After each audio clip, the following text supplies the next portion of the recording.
Doctor Umar, ¿cuál es su primera impresión sobre esto, de lo que no se había conocido mucho hasta que la revista Semana pues filtró un borrador de lo que sería este proyecto de ley? Ahora pues falta que surta los trámites respectivos, pero en principio, ¿qué impresión tiene usted en general sobre esta reforma a la política criminal? A mí me gusta. Puedo tener y tengo, digamos, algunos muy puntuales y breves reparos que ya los explicaré, pero a mí en términos generales me gusta. Por varias razones. Porque está probado que la política criminal de un Estado debe buscar, en la mayoría de los casos, resocializar a las personas que han cometido delitos. Digo en la mayoría de los casos porque no en todos los delitos se puede buscar la resocialización. Los estudios hoy en día más actuales, en punto de, por ejemplo, la comisión de delitos sexuales, particularmente en contra de menores de edad, muestran que estas personas casi que es imposible resocializarlas.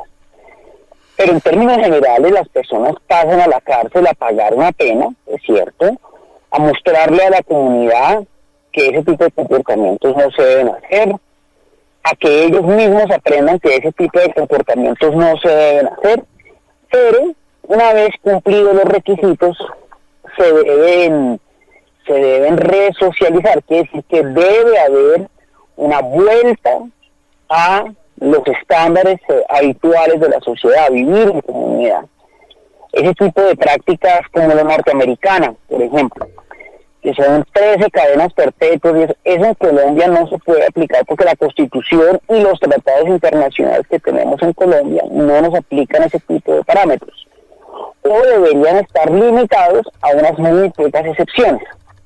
Terrorismo, delitos sexuales contra menores, por ejemplo, por nombrarlos. Entonces, a mí en términos generales me parece bien que las personas puedan acceder a prisión domiciliaria. Alguien podrá decir, con toda la razón, Miriam, es que el INPEC no es capaz de cuidar a las personas en domiciliario. Ese es un problema del INPEC. Eso no puede ser entonces que la solución sea no darle domiciliaria a las personas. ¿No es cierto?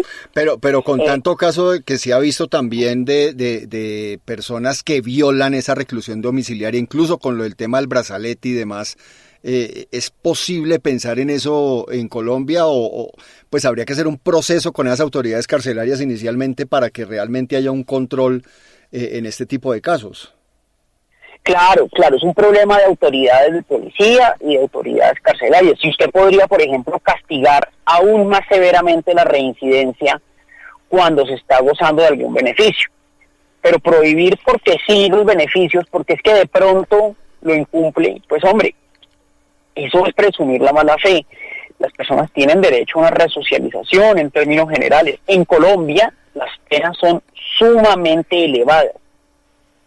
Casi que uno podría decir que son jocosamente elevadas porque es una práctica tropical y muy carnavalesca la de querer elevar las penas para combatir el crimen. Está probado universalmente que si usted quiere combatir el crimen, le basta con una aplicación eficaz, eficiente de la ley penal, y que es preferible que una persona tenga la certeza de que será capturada, judicializada y condenada, a la probabilidad de una condena, así sea muy alta.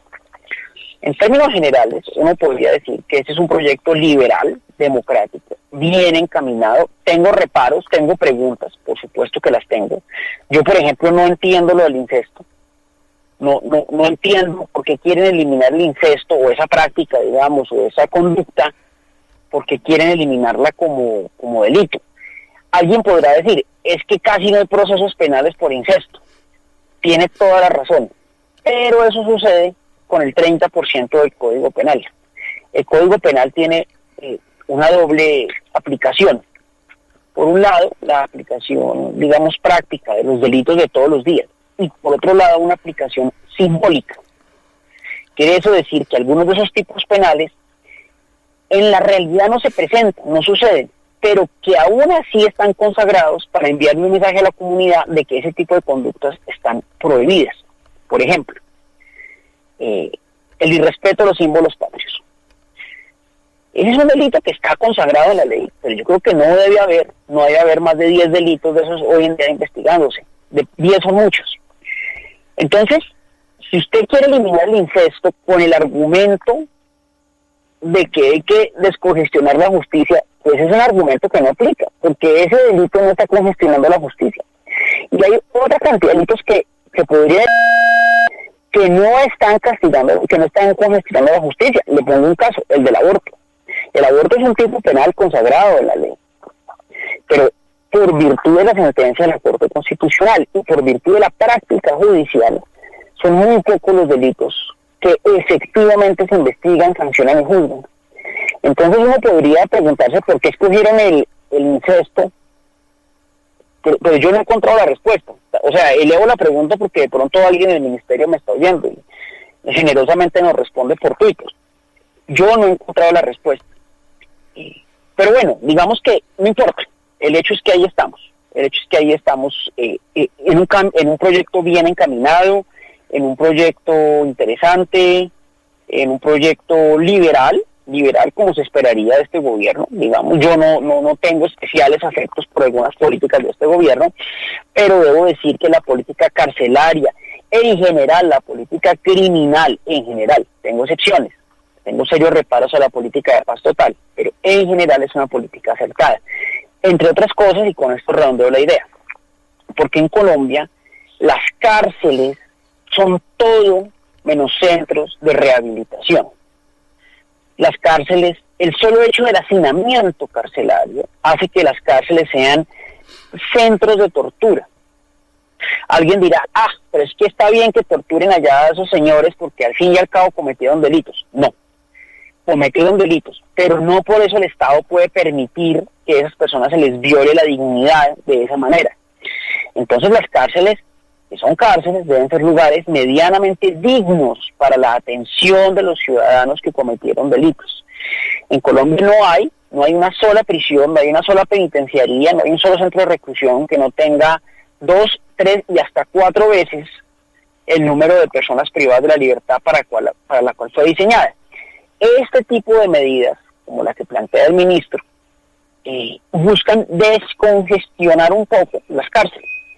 Hay dos maneras de descongestionar las cárceles. Haciendo más cárceles, por supuesto, que es sumamente costoso, porque es una construcción costosísima, hacer cárceles es costosísimo, o descongestionándola por la vía de la ley. ¿Cómo? Permisos para trabajar, permisos de 72 horas, que la gente pueda salir a trabajar de día y dormir de noche, que la gente pueda salir los fines de semana, o que pueda salir entre semana y dormir allá.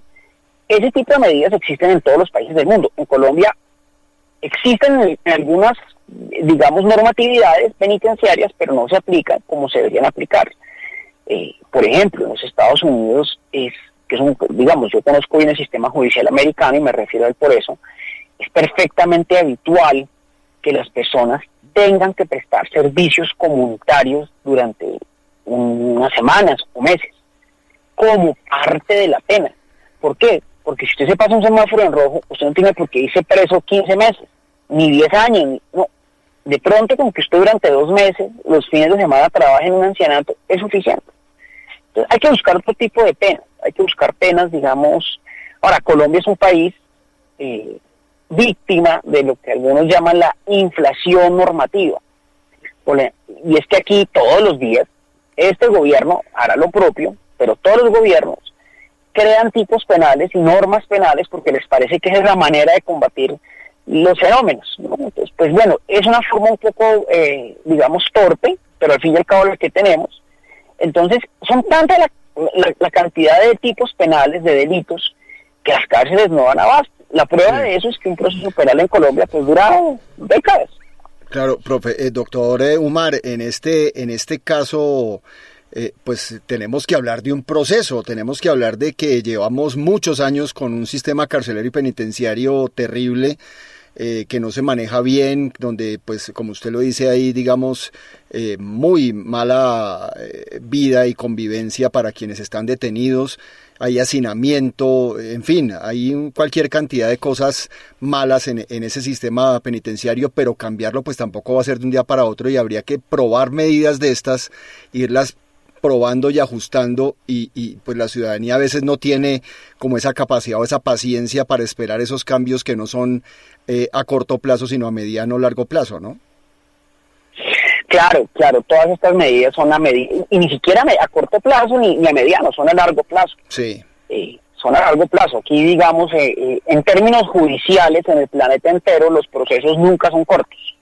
Yo a mis alumnos siempre les pongo un caso que pues es paradigmático, ¿no? El proceso por la muerte de Michael Jackson, ¿no? Un proceso que ocupó realmente las planas de los periódicos del planeta entero, tomó 2 años, en un país altamente eficiente como los Estados Unidos, que a veces uno diría es tan eficiente que es injusto. Pero no hay medidas rápidas en esto, no hay soluciones mágicas, ¿no? Porque así como yo estoy defendiendo este proyecto, la alcaldesa Claudia López, con toda la razón, dice, un momento, es que usted va a liberar a una cantidad de personas que han cometido delitos que nos tienen a nosotros los bogotanos y en general a los colombianos absolutamente agobiados. Y ese es un punto de vista válido. ¿Qué hacemos con el derecho de la víctima? Que las víctimas tienen derechos, por supuesto que las tienen. ¿Qué hacemos con los derechos de las víctimas?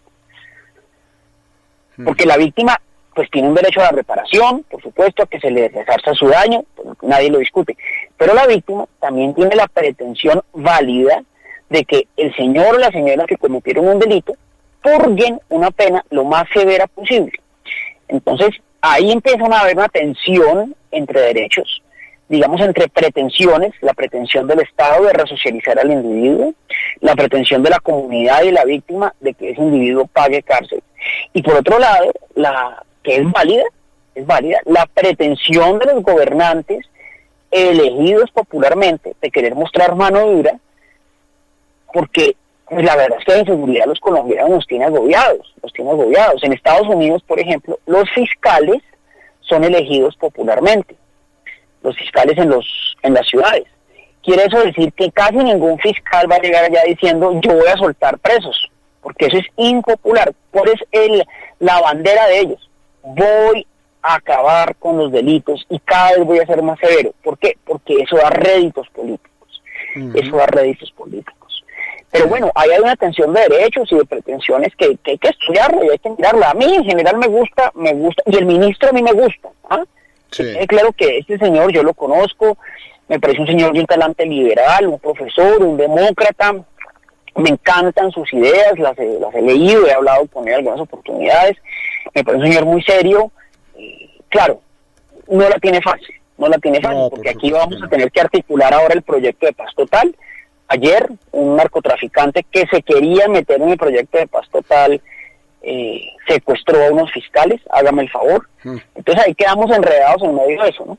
Sí, claro, por supuesto. Doctor Umar, volviendo un poquito al tema del incesto, tenía una pregunta y es que, pues, se nos cortó la comunicación con el profesor Fabio Umar. Bueno, vamos a ver si la recuperamos. Mientras tanto voy a saludar a Edna Camelo. Ella es la coordinadora, Edna Carolina Camelo, es abogada y politóloga, magíster en Derecho Penal y estudiante del doctorado en Derecho, coordinadora del Centro de Pensamiento Pospenados de la Facultad de Derecho, Ciencias Políticas y Sociales de la Universidad Nacional de Colombia. Edna, bienvenida, buenos días. Hola Jairo, buenos días, ¿cómo estás? Bien, qué gusto escucharla y también un feliz 2023 para usted, aunque ya estemos en febrero. Igualmente. Edna, pues no sé, pues me imagino que escuchó lo que estaba comentando el doctor Fabio Umar y usted que desde el Centro de Pospenados, Centro de Pensamiento Pospenados, pues ha estudiado el tema carcelario junto con todo el grupo que compone el centro. ¿Ve posible este tipo de temas? ¿Ve posible que haya una resocialización, que se dé una vida más digna para los presos en las cárceles en un país como Colombia que lleva años con una política carcelaria que no se logra? Bueno, hay varias cosas, ¿no? También específicamente frente al proyecto. O sea, coincido con el doctor que estaba hablando ahorita en relación a que es una apuesta democrática y un primer paso para la humanización de los procesos y pone como foco algo en lo que todos los académicos creo que venimos trabajando y es justicia restaurativa, dignificación y resocialización, ¿no? Como el foco también constitucional que ha puesto la Corte. No obstante, a mí me parece que las propuestas y el articulado se quedan muy cortos primero frente al título, es un proyecto de renovación total, es solo un primer paso. Y pues frente a las estrategias, o sea, no toca los problemas estructurales que finalmente es lo que impide la resocialización y lo que tiene en las condiciones de hacinamiento a las personas privadas de la libertad. Es decir, habría que incluir muchas más cosas. ¿Qué se quedó por fuera? Síguenos de pronto un par de ejemplos de cosas bien importantes que se han quedado afuera y que sean necesarias para esa mejora del sistema carcelario y penitenciario en el país. Sí, por supuesto. Bueno, pues uno de los elementos principales es lo procesal y en materia de defensa. Entonces no se toca nada en relación con quién acompaña finalmente a las personas que terminan en los centros de reclusión, que no son las personas con más altos ingresos económicos, sino siempre recae sobre unas clases sociales muy específicas, también relacionado con personas que sufren analfabetismo. Entonces sí tenemos esas condiciones y diferencias, clases sociales de las personas privadas de la libertad, cómo se ha dado el proceso de acompañamiento, y pues esto sí es un problema estructural desde hace mucho, pero mucho más enmarcado desde los gobiernos Pastrana y Uribe, o sea, el presupuesto y la disminución de presupuesto en relación con las dos entidades que manejan esto procesal, deja mucho que pensar también respecto de la implementación de cosas como la prisión domiciliaria y el control respecto a eso. Entonces tenemos el personal, la preparación suficiente para disminuir los niveles de impunidad en los que nos encontramos, porque pues pueden haber varias cosas que se disminuyan. Realmente no me parece un impacto tan fuerte en que se haya habilitado el tema de superior a 12 años, de 8 a 12 años para prisión domiciliaria, porque también tenemos ahí el asterisco de que es fundamentado en el artículo 68A, es decir, que los delitos que tienen menor impacto en hacinamiento son los que van a entrar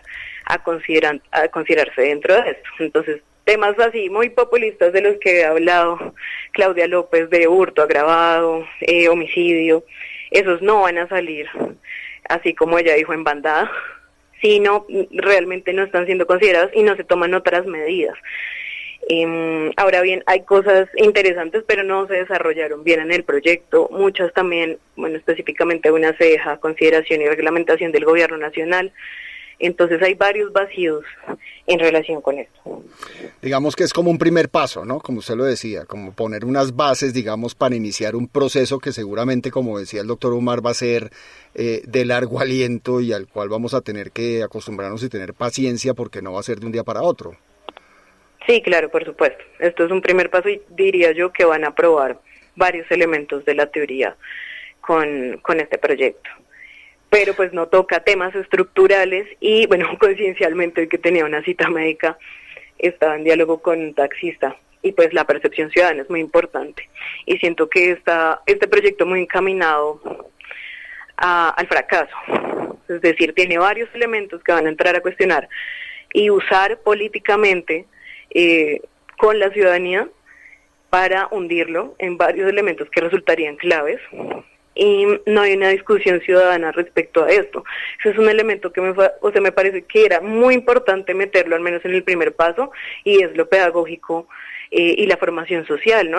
Hay un acuerdo social, esto no es solamente de los políticos, de los congresistas, de la estructura que ha permeado pues toda la política legislativa colombiana, sino hay un acuerdo social de torturar a las personas privadas de la libertad.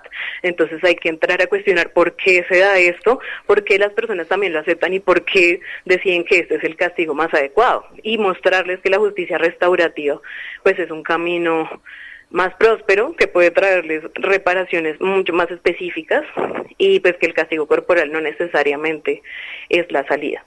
Claro, y hay algo que va mucho más allá de las leyes y las normas que se consignan en un papel o en un proyecto de ley, y es la cultura, ¿no? Y cuando hay una cultura de maltrato en las cárceles, cuando hay una cultura de extorsionar, de cobrar dinero por todo, pues romper esos esquemas culturales que han durado décadas y mucho tiempo, pues va a ser muy, muy complejo. Permítame, Edna, hemos recuperado la comunicación con el doctor Fabio Umar. Doctor Umar, cuando se nos cortó la comunicación, yo estaba haciéndole una pregunta en torno a lo que mencionamos del incesto, y al quitarlo, digamos, del código, el mensaje que se le está dando a la ciudadanía es que eso ya no es un delito, es decir, cuando no está tipificado allí, la persona puede incurrir en la práctica y no va a ser sancionada, no puede ser sancionada, o en su momento, si es detenida o algo, puede argumentar que eso no es un delito porque no está consignado en el Código Penal, no está tipificado como tal.